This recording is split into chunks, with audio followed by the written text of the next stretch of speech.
j'ai quitté Mayotte le 26 mars et j'ai commencé à être malade. Bah, ça a commencé à l'aéroport de Pamandzi. Donc j'ai commencé à avoir des migraines et ensuite dans l'avion j'ai commencé à avoir des courbatures et ensuite j'ai fait un malaise vagal dans l'avion tout simplement. Donc au départ je me suis dit bon bah c'est peut-être la dingue, mais ce n'était pas du tout ça en fait. Une fois arrivé en métropole, bah, mon médecin m'a dit que j'avais tous les signes de Covid-19 et ça a duré 8 jours. Donc 8 jours où je devais être isolée de tout le monde, de ma famille, de mon fils de 14 mois. Et c'est vraiment ça qui était le plus difficile. Et j'avais très très peur d'avoir contaminé d'autres personnes dans l'avion, parce qu'il faut savoir que voilà, on partage tous les mêmes toilettes dans l'avion, malgré que j'avais un masque et des gants. Voilà, j'ai eu vraiment très très peur pour ça quand on m'a annoncé que voilà, j'avais le Covid-19. Alors, vous avez annoncé avoir été prise en charge pendant, enfin mise à l'écart en tout cas pendant 8 jours. Comment justement s'est passé très concrètement cette prise en charge en métropole?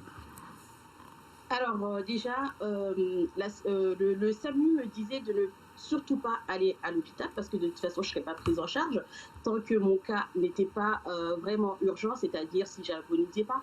Donc eux ils prenaient que les agonisants, donc on m'a dit vous restez chez vous et vous prenez que du Doliprane. Vous n'avez pas le droit de prendre un autre médicament autre que le Doliprane.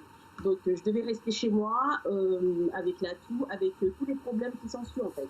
Donc il faut savoir quand on a le Covid-19, on a très très froid et on transpire énormément.